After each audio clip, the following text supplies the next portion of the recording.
Hello, everyone. Thank you, and thank you for joining us today. My name is Alex Koral. I'm Senior Regulatory Counsel at Sovos ShipCompliant, and I am here today to talk to you all about direct-to-consumer shipping of beer. What are the rules and compliance considerations around it? And before I really begin with everything, I just want to, again, thank all of you for joining me today, taking time out of your busy schedules and everything to take time and listen to what I consider to be a very important and critical aspect of the market, and certainly a growing one. I also really want to thank Andrew and everybody at the Craft Beer Professionals organizations for inviting me today. This is really an honor and a privilege to be able to speak to you and to get out and spread our message. And it's totally an honor because I am leading off the conference, and I think that this having me speak at the beginning kind of sets the tone, I think, in a lot of ways for this conference, in that we're going to be talking about this up and coming, very in the moment form of selling beer, direct to consumer shipping, really underscoring the importance of it as a growing market. And I think kind of setting the tone for what's going to happen, because looking at the schedule, there are a lot of other really great speakers who are going to be talking about this and many other subjects, and providing a lot of detail into the markets, how it works, and how you can really engage in this. But what I'm here today is to kind of, I guess, set the tone for that, as I've said, and maybe throw a little cold water on it, because I am here to talk about the laws and rules, which comes with some restrictions on that. So really kind of setting how we can engage in this market, how you can build, how you can start to get involved in direct-to-consumer beer shipping, and expand, and then take these lessons and learn from everybody else who's going to speak, because again, there's some great speakers. So do come back, do listen to every other presentation. I would suggest there's a lot of good content they have. So as I said, I'm going to be talking about direct-to-consumer shipping laws, rules, restrictions, and why do I think that I can talk about that? And then I guess to paraphrase somebody else, is I can know a lot and talk a lot about this because I've seen a lot. I work as Senior Regulatory Counsel at Sovos ShipCompliant. And Sovos ShipCompliant is one of the leading, perhaps the leading software solution for breweries, wineries, distilleries, even retailers to manage interstate beer shipping or interstate shipping of alcohol, and even interstate distribution of their products. So we are a software solution providing an automated software support for interstate beer distributions. So this is all your managing excise taxes, reporting, brand registrations, all that sort of stuff. And then we have a particular focus on direct-to-consumer market, which we've been involved in for over 15 years, providing all sorts of support for direct-to-consumer shipping, largely from wine, but increasingly for beer, spirits, and all types of products as well. So that's in-moment per order compliance support, at the moment of sale, tax calculations, tax reporting, the full suite of software support that you would need to manage this. And again, as I said, we've seen a lot of these rules and seen how they developed over the years, talked to the regulators, talked to other lawyers in this business. And so that's how I feel that I have a sense to talk to you about, again, what are these rules and restrictions. That said, again, this is a really developing, growing area for the market, and there's a lot to learn. So let's dig into it, get into things. So my agenda today is to talk about, what is direct-to-consumer shipping and why do you do it? How to do it compliantly. What are those rules you need to know to make sure you're doing this in a compliant manner? And then how do we kind of build out this market further? And what are the sort of things that you should be aware of if you were trying to expand, and so you don't get gotcha and don't get in trouble, because that's going to be a part of this presentation, is that these rules exist because they can get you in trouble if you don't follow them. So first off, what do we talk about when we talk about direct-to-consumer? Because frankly, this is a very expansive term. Direct-to-consumer is anything. This is a tasting room sale, a retail sale, a restaurant sale, a festival sale, any kind of direct-to-consumer situation where the consumer is interacting. So what I'm going to be focusing on today, and what I think a lot of other presenters are going to be speaking about, is specifically direct-to-consumer shipping. And it really, really focuses on that shipping word. Because this type of rules require this workflow, that there is a third-party service involved that is working to fulfill the sale. So these, what I'm talking about, are not necessarily tasting room sales. They can involve a tasting room sale. These are not sales through Drizzly or other types of internet platforms. These are specifically direct-to-consumer shipping. So this is when a customer, either in person, they go to your tasting room, or they go online, connect to you as the brewer directly. They make a purchase, and then you fulfill this through this the carrier. So that's that circled truck there. There is a third party who is operating it, and I think it's important to recognize in alcohol laws that a lot of these restrictions are about making sure that there is control and ownership of the product at all times. And so, if you are involving a third party, that third party it can be an unrecognized person in the alcohol delivery process. And because of that, the states impose a lot of rules on who can do it, how it can be done, so that they do have an eye on all alcohol that is being distributed within their borders. So again, this is really, again, focusing on that delivery service, that third-party carrier. And these are the rules that govern how you can interact with that carrier, how you can set up these sales, and what you need to comply with. Why do you want to get into it? And frankly, this is a huge, valuable new market. This is a great way to engage with customers wherever they are. And there is a lot of opportunity out there. We've seen the wine shipping market develop over the last 15 years, really over the last several decades. But it's been very much more concentrated in the last 10, 15 years. And it is currently nearly a $4 billion market, is wine just being shipped through carriers like FedEx and UPS to consumers.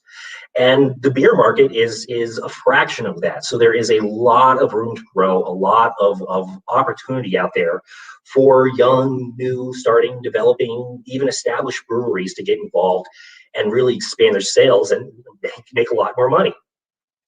Direct-to-consumer shipping really offers a great way to connect directly with your consumers. And this is so important in our modern internet age, where consumers are really looking for that direct connection. And they're much more aware of all the great beer that is out there, beer that may not be available in their local stores. They may go on vacation and have some of your beer and be disappointed that they can't find it back at home.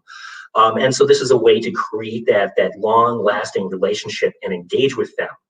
And really connect with them wherever they are, and meet their options, because consumers, especially in this last year, are looking for remote, are looking for online options. And if you're not there, then it's going to be missing out. And direct-to-consumer, again, is really a great way to develop a national presence. This is really the purpose behind this market, is to enable smaller businesses, smaller sellers, smaller producers who may struggle to engage with a national distribution market to establish that national presence and expand their sales. But we frankly see this working really hand in hand, where a DTC sales can help you build your three-tier sales as well, and vice versa. If you're selling someplace, you're selling to a state one way, there will be a market for you to sell the other way as well. And if you have a productive, established direct-to-consumer market, that is data you can bring to a distributor and say, please distribute our beers, because we clearly can succeed in this market. So again, this is all about creating opportunities, ways to connect with consumers, meet them where they are, and get them to interact with you. And so that's, again, where we see a lot of the value and why this is a developing market for beer. Now, I've said that, and why this is a great way to build a national market. But it's not quite actually there yet, because this is the map of where can alcohol be shipped within the United States. What states allow what? And we can see that, by and large, pretty much every state allows some sort of direct-to-consumer shipping of alcohol of some kind. Of course, there are these prohibited states. Utah, Mississippi, Alabama, and Delaware currently do not allow any kind of direct-to-consumer shipping. So that's just a key quick note there, that if you see anybody saying they can ship to Utah, don't trust them, because Utah is probably going to be the last state to ever join this. And so That might be a key marker if somebody's not speaking right, if they say they know how to ship to Utah. But otherwise, pretty much every state has some sort of direct consumer option. But you can see how limited it is for other products besides wine. So many of these states are this dark purple color that allow it for wine only. What we're looking at for the beer market, though, are these green and light blue states. The green states allow all alcohol to be shipped, and the blue states allow beer and wine to be shipped. So if you are a brewery located anywhere, because again, most of these rules are about the destination, not the source of the beer.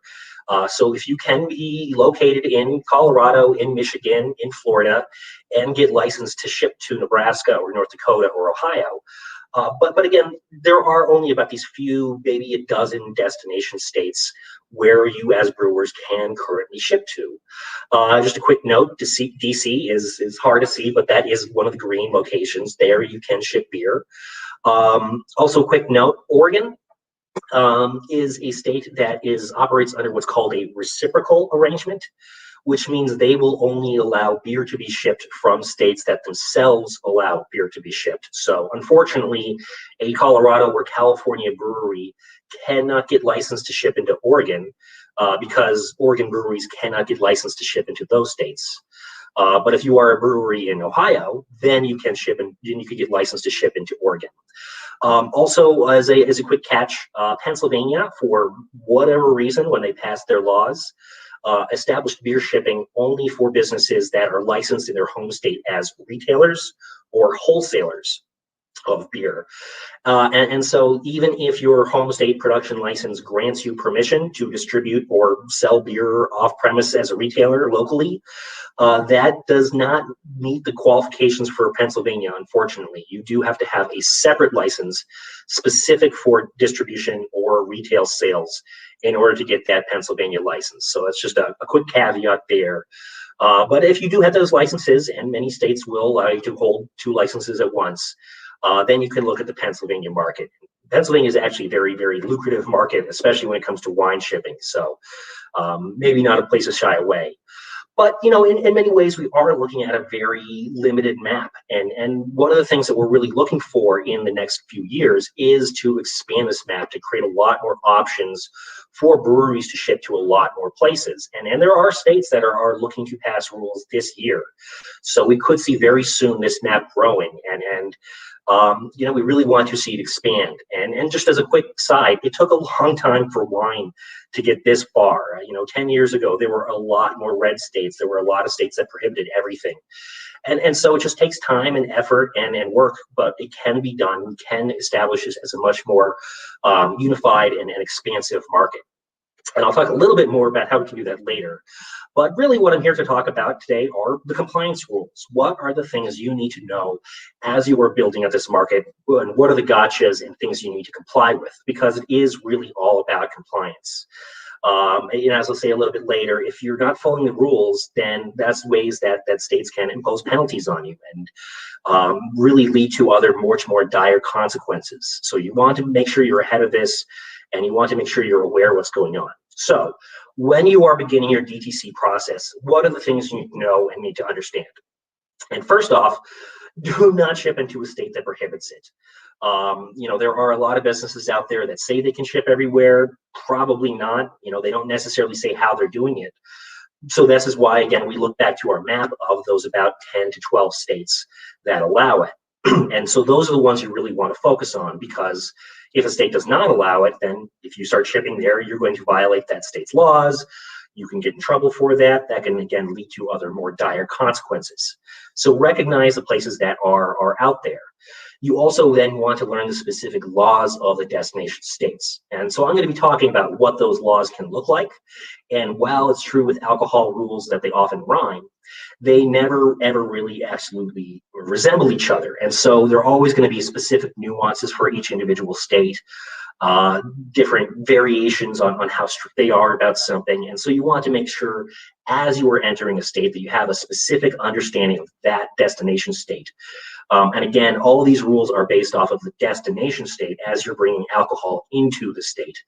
There are very, very few states that would limit your ability to ship out They're all pretty open about you having a good economic market and being good exporters. But as long as you are in compliance, again, of that destination state, that's what matters. Also, as you're beginning your market, you always want to know where your customer exists. And I think that, again, a lot of other presenters are going to be talking about these much more market, how to build up your online platform, all those considerations. So I'll just say, do check out the conference list. Do listen into their conferences, because they'll give a lot more good knowledge and more specific information on that than I can. But again, it's always about understanding where you have customers, where you have outreach. If you have people, a lot of tourists coming from there, or you're distributing there, that can be ready market. Also, get help. This is very complicated. There are a lot of steps, and it's not merely just, understanding the rules. It's also about making sure you have good logistics.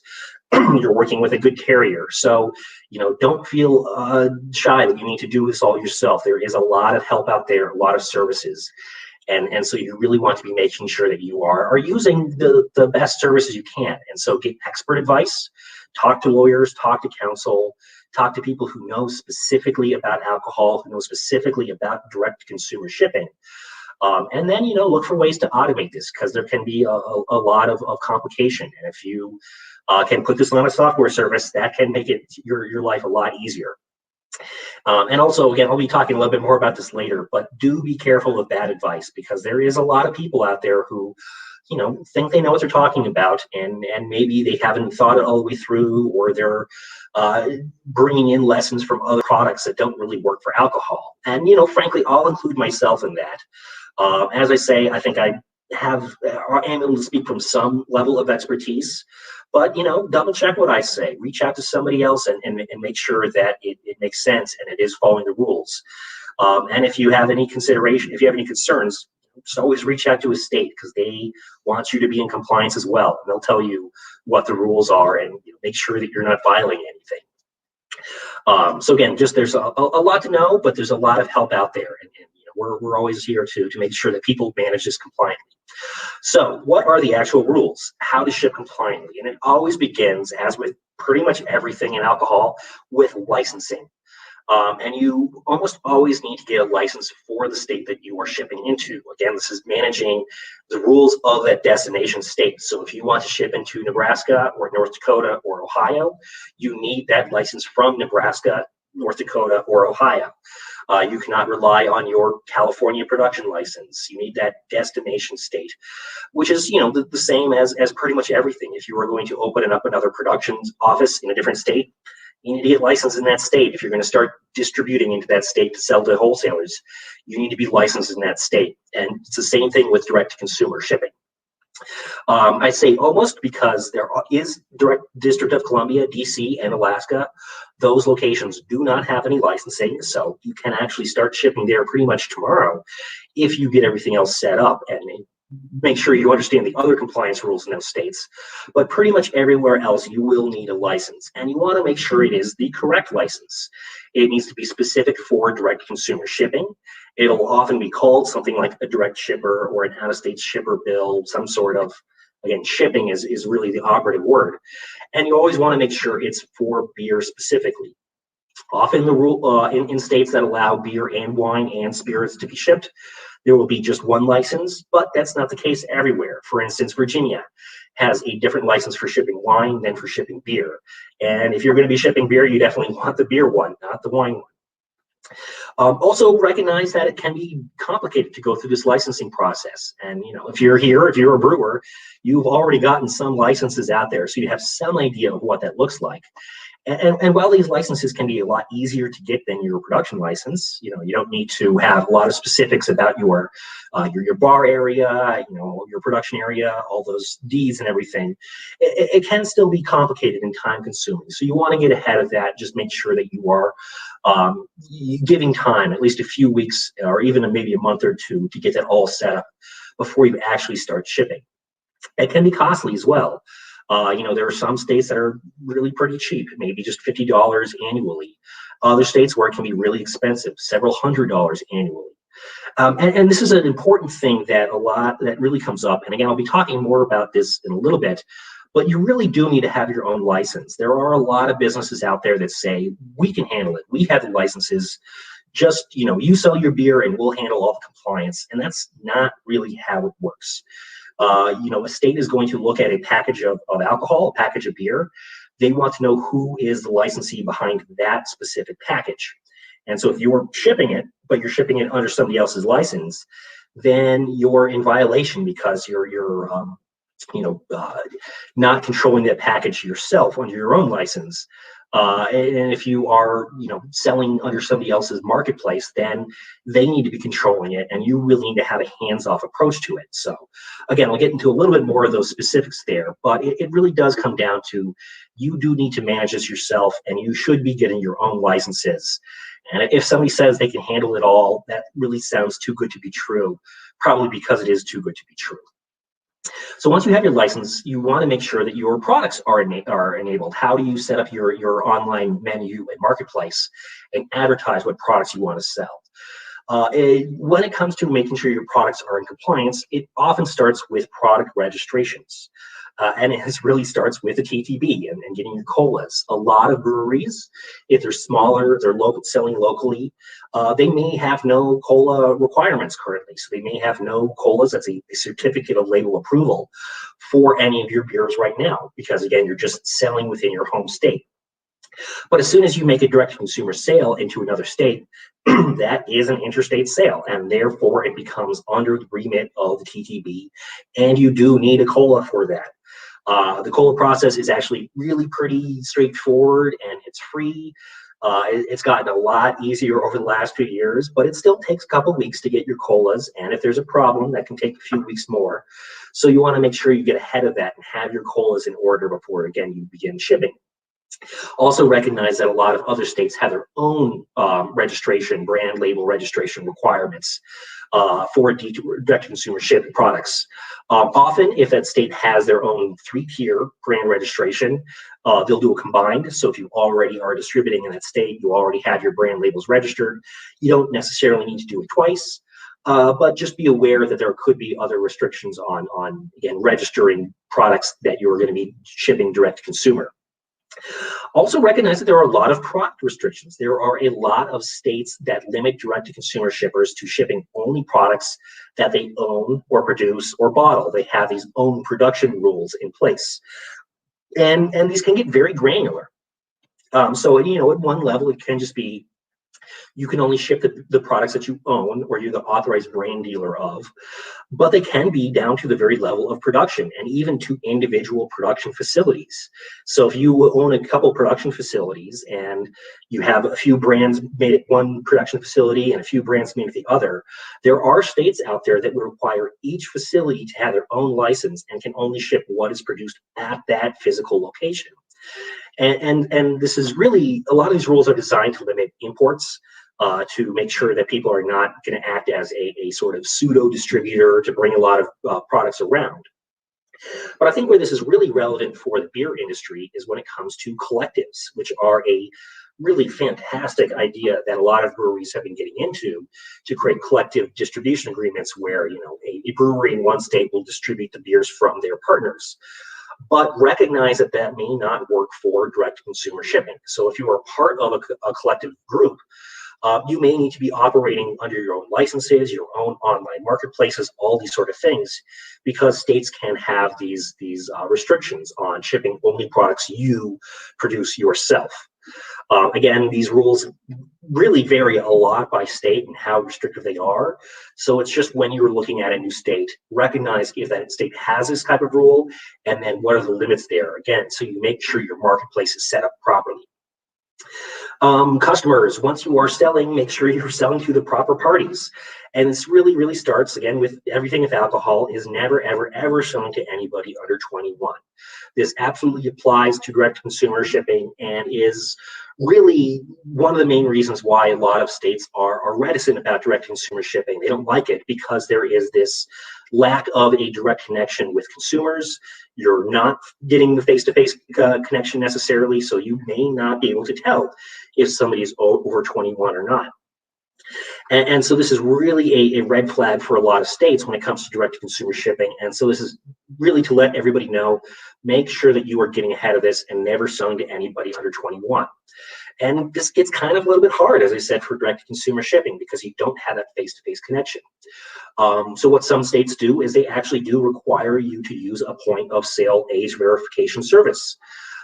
And so this is more than just your age gate, that thing on the website that says I'm over 21. It is really important to use that, but that is not sufficient in several states. What these states require instead is that you either get a copy of the ID or you use an online service like Ideology or LexisNexis to verify that under public data, somebody of that name at that address is over 21. And so there are, again, these restrictions on how to set up your point of sale service. But really, a lot of this comes down to using a good carrier, because carriers are the last defense in age checks. They are required in every state to deliver products to a person. They cannot drop it off on a doorstep. They cannot bring it to a porch. They have to hand it off to a person whose age they verify, make sure they're over 21, checking IDs and getting signatures. And so you do really want to be using carriers that have that expertise in alcohol delivery, have a well-established system, and are making sure about that. Because, if your carrier is not checking IDs and somebody under 21 does get alcohol from you, the states are going to be very, very, very upset about that and do what they can to come after you. Also, when it comes to customers, a lot of states have what are called customer aggregate volume limits. And these are basically limits on how much an individual licensee can ship to an individual customer in a given period of time. Generally, these are about 1 or 2 cases per month or 12 to 24 cases per year, some equivalent of that. Again, they're designed so that a customer will still go to their local liquor store, at least in theory, and not just rely entirely on direct consumer sales. A lot of these rules, as are written, are using, frankly, metric measurements because they're built for wines a lot. So many of them do mention 9 liters. That is a standard case of wine. However, as states are expanding into beer, we're finding many of them are adjusting that to recognize the differences for beer. So they are allowing you to ship 24 units in a case, not just 12 units in a case. About 288 ounces is about the standard idea for a case. So do know that, again, even if a state has rules written in metric for wine, that can be accommodating for beer. But just know that, again, you may need to limit what your individual consumers buy in a given period of time. Once you have made that delivery, you made sure your customer is properly the age, they've gotten it, they can receive the package. There's a huge amount of follow-up. This does not end at the moment of delivery. There's a lot of follow-up that you need to do as a direct-to-consumer shipper to make sure that you are remaining in compliance. And this really comes down to taxes because, while states are, as I said, extremely concerned about selling to people under 21, the close second concern for them is taxes, making sure that they are getting all of the revenue that they need, that they think they deserve. Again, states are very, very jealous of their of the money, that the tax revenue that they get. They rely on alcohol taxes for a lot of revenue. And so they want to make sure that direct consumers are paying those taxes, because the direct consumer shipping generally avoids the parties who would normally be paying taxes. If you do a standard 3-tier distribution into a state, you have your wholesaler who would be paying the excise taxes. You have a retailer who would be paying sales taxes, but they are elided in a direct consumer shipment. So the states instead impose this on direct consumer shippers. And they do this with a little bit of a strong arm tactic by basically saying you cannot ship unless you have a license, and we're not going to give you a license unless you agree to pay taxes. So I don't know if anybody has been paying attention the last few years to a lot of changes that have been happening for sales taxes, and particularly when it comes to online sales, Amazon sales, more states imposing tax requirements on remote sellers. Direct consumer shippers of wine and alcohol in general have been dealing with these considerations for many, many years and proving how capable they are of managing this. But again, this is all just to say that if you are doing direct consumer sales, you need to be paying your taxes to that destination state as if the sale occurred in that destination state. And when we're talking about taxes, again, there's the two flavors, excise and sales taxes. Excise taxes, I'm sure we all have experience of as brewers here. You know, it's similar to the taxes you're paying to the TTB or to your home state Department of Revenue. These are based on the volume you ship. So if you ship, you know, a 1,000 cases, they have, or you ship 1,000 gallons, they have a 50-cent per gallon tax. You owe them that equivalent amount of money. And so you do want to recognize what the rate is in that state. Make sure you're putting it on the proper forms and filing on time. Sales taxes, again, I think this is something that everybody has experience in, as if you operate a retail store or if you just ever bought anything in the United States.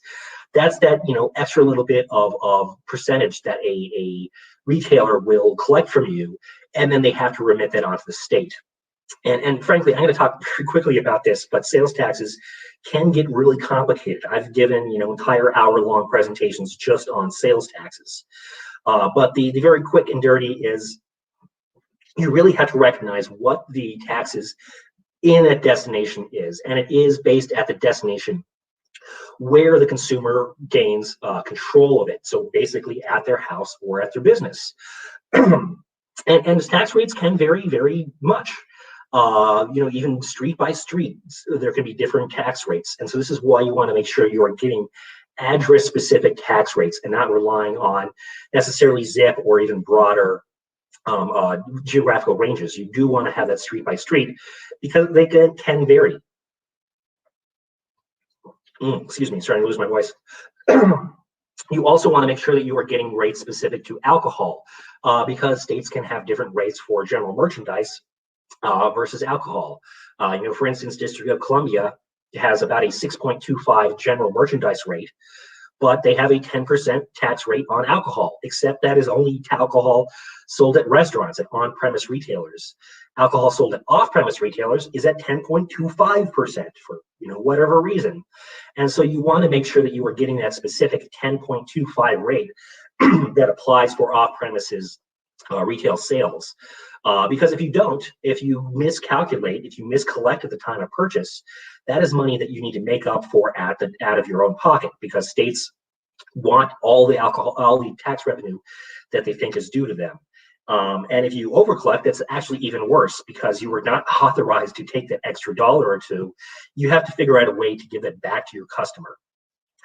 So again, like I said, sales taxes can get very complicated, but you just want to make sure that you are using a service to properly collect and calculate taxes down to the very address of where you're delivering to. So you collect everything at the time of purchase. You don't have to make that up out of your pocket. And then you are filing them on time and properly. And then this is something important for direct consumer shippers to know, is as states do expand their sales tax policies on remote sellers, they are creating a lot of new rules for interstate sales tax filings. And so make sure that you are recognizing and understanding if there is a specific policy for interstate sales tax and using that filing service, not just the generic tax service. And it gets complicated. If you have more questions, please feel free to reach out to us. Sales taxes is a key part of what we offer. So if you have questions, we're happy to talk more about it.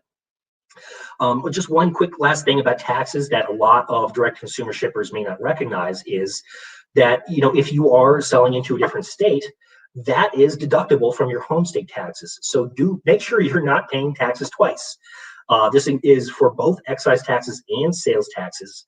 That is a deductible sale for export from your home state. So if you are filing a home state excise tax, make sure you are deducting any products that are distributed out of state, including direct consumer shipping. If you're filing an in-state sales tax, again, the same thing. Make sure you are deducting those sales as out-of-state sales that are not subject to your home state, because, again, it would really stink to have to pay taxes twice when you don't have to. So that's just a quick reminder, is make sure to deduct these from your home state returns. Lastly, when it comes to the compliance, are shipping reports. And these are, again, just the last kind of follow-up that you need to do when it comes to direct consumer shipping, is that a state wants to recognize all the shipments that have been made into their state. They want to understand all alcohol that is moved around.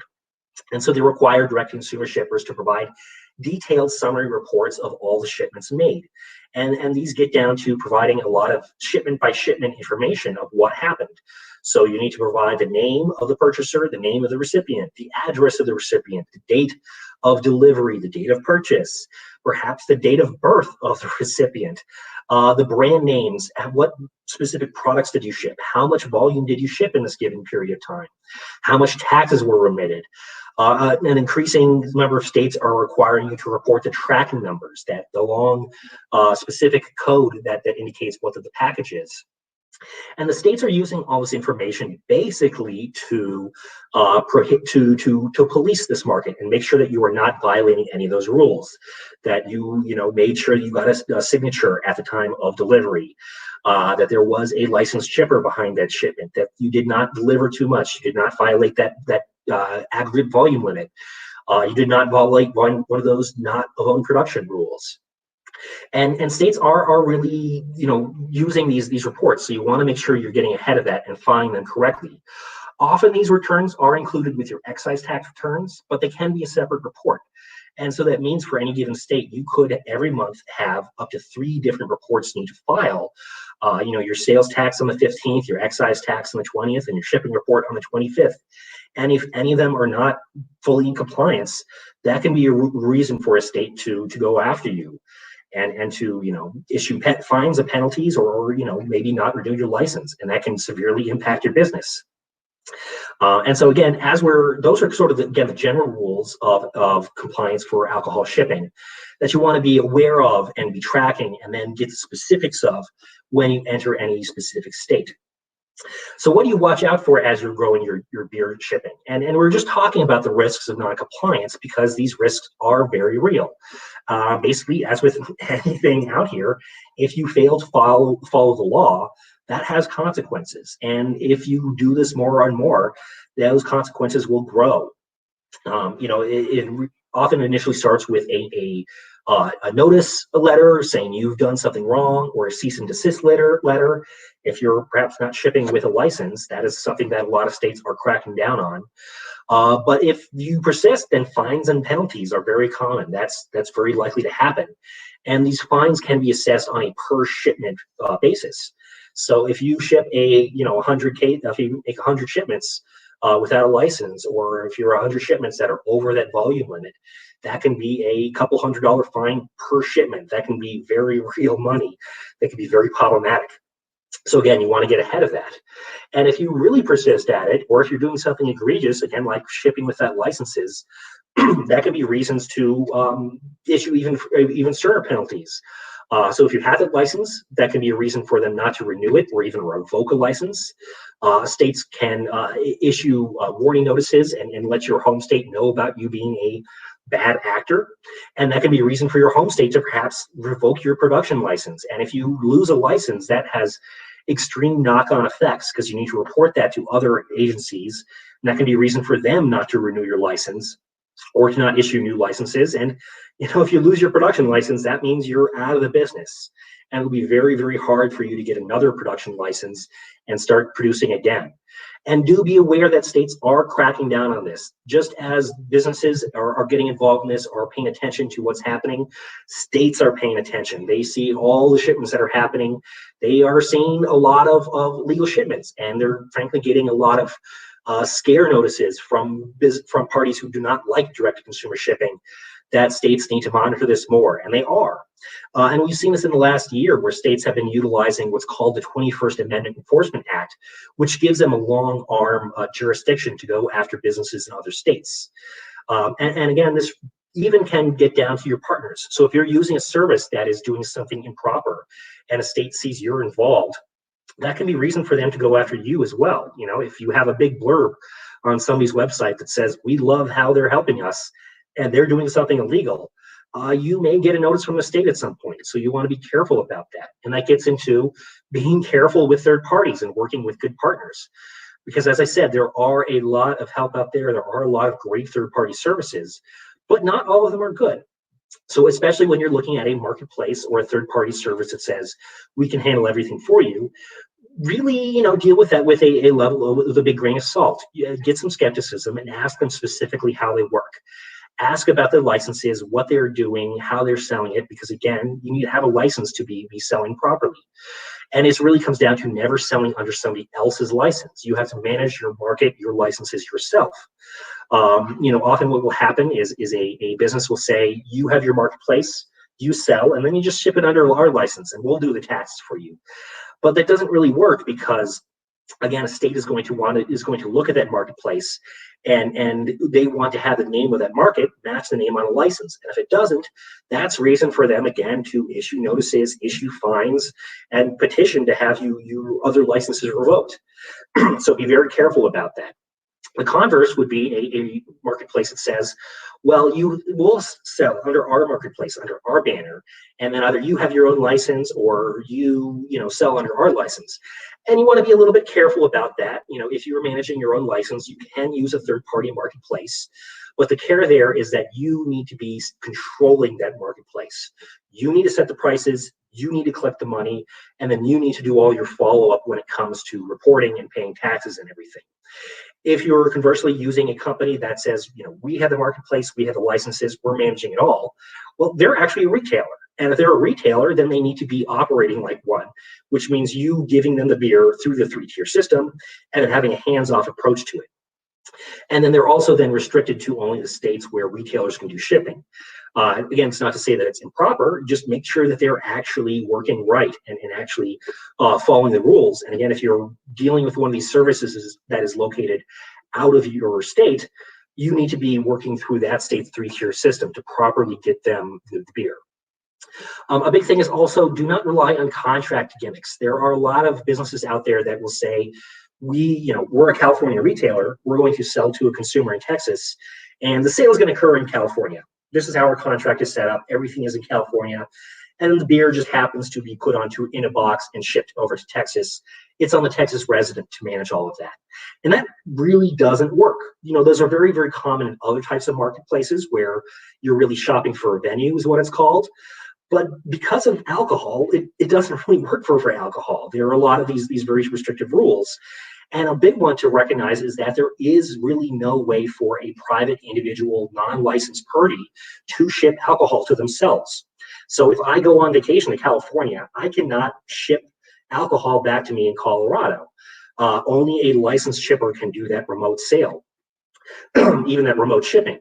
And so, if you're relying on one of these contract gimmicks, it probably doesn't work because you're either going to impose a lot of rules on your customer, which is kind of mean, or, it is going to be a violation imputed on you as the state sees what's going on.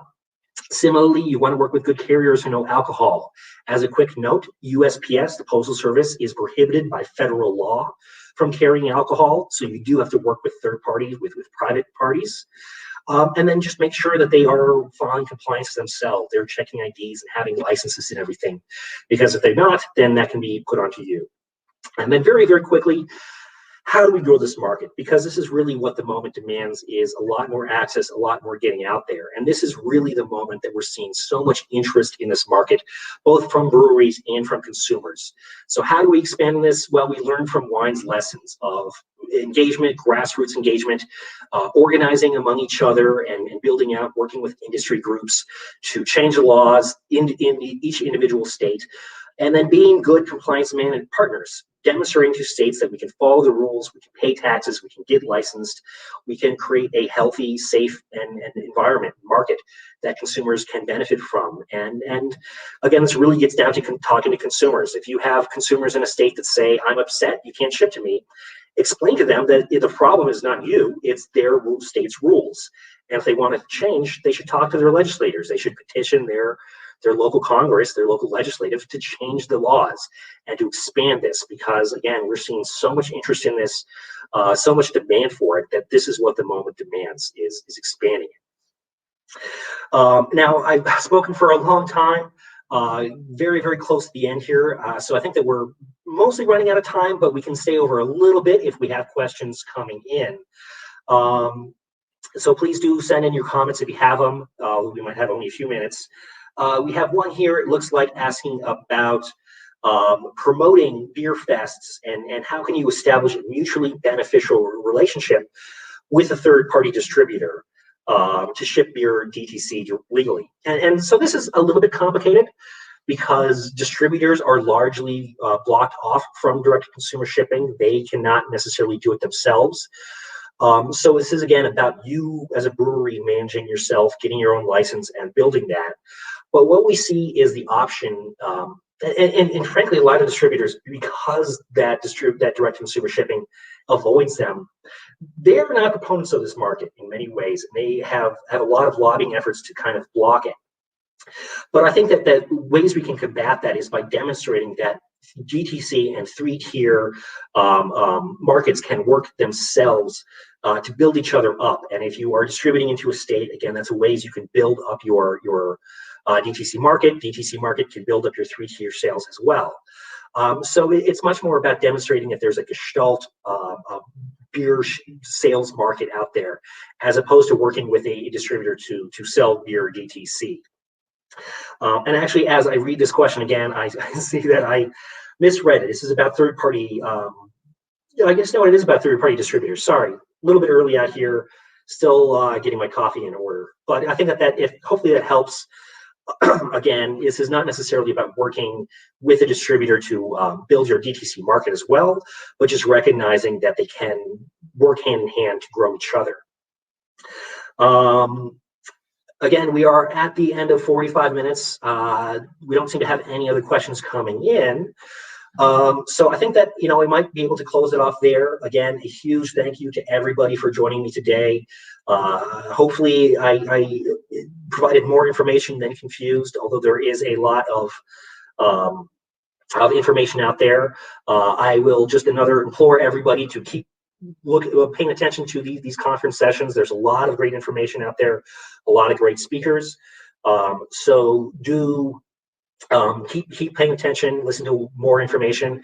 And if you do have questions, do reach out to us at Sovos ShipCompliant. That is sovos.com/ShipCompliant.